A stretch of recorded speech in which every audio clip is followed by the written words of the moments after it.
Every bass player should know how to play all the 12 keys in music. Or do you think the 12 key idea is just for keyboard players?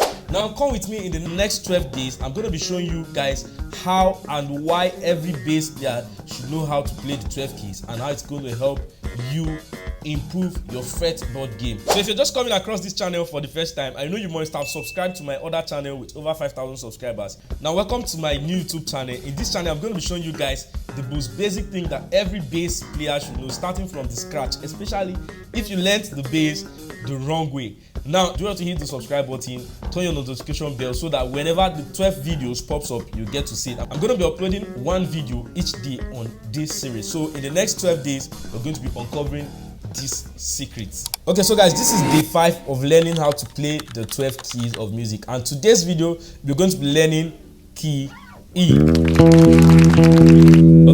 on the key of E, we have different note values because the key has changed and we're going to have a different note value. Now on the key of E, we have an open E flat, which gives us the same note value as more on tonic surfers. We have B flat, which is the second string, which gives us the same note value as Tor. We have F, we have C.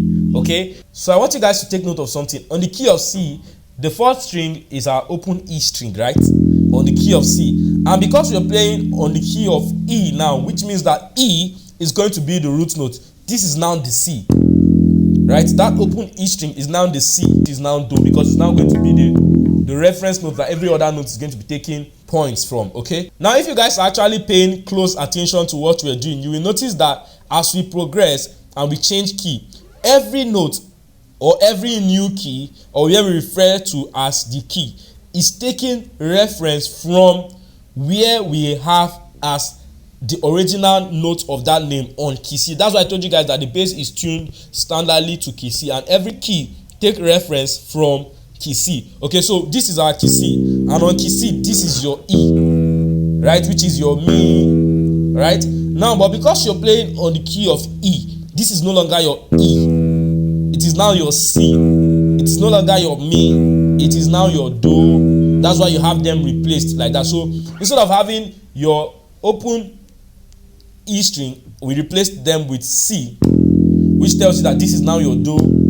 So the fourth string on the key of E has a note value of C. So if I'm playing something, I can do, okay, so do you see that?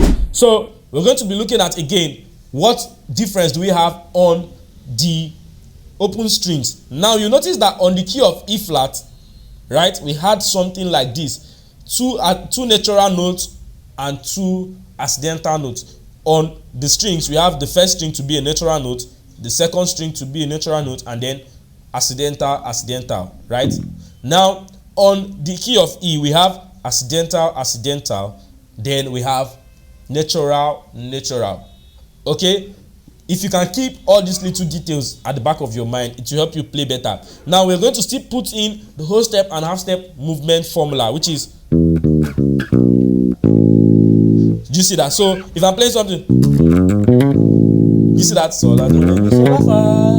So this gives you a better, clearer understanding to approach and how you can play. So you're no longer stuck to just play maybe. Now you can even tell from the positioning of where I decide to play my notes from that it's making it sound much more interesting and much more sweeter. So I have see the difference. Sorry. You see that? Even the struggle. So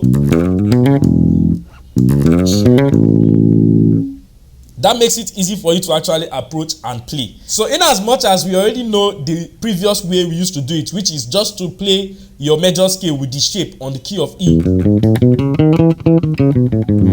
one of the things that this actual approach is going to help you do is going to help you build mastery around knowing exactly where those notes are on the fret, not just guessing, because you're using pattern to play, which is, and then, but then you can see the difference. Okay, so if I have the same major triads which you're going to practice on all the frets.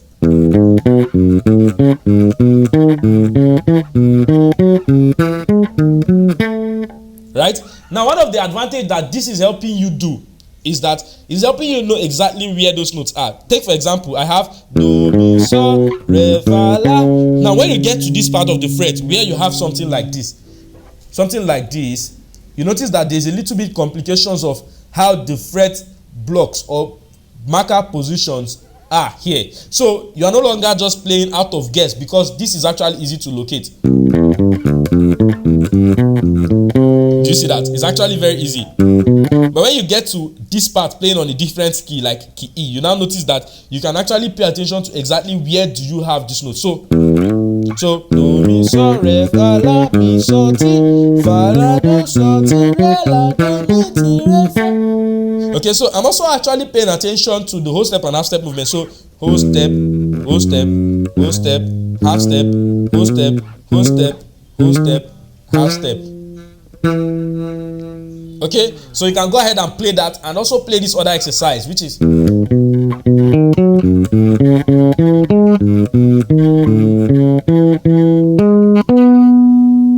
okay.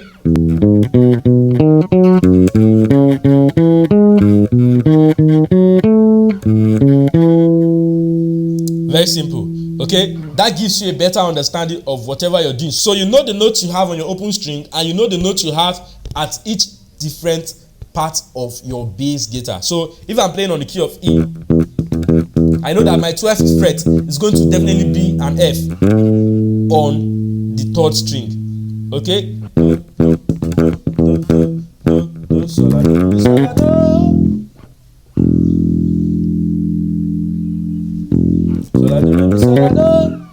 Okay?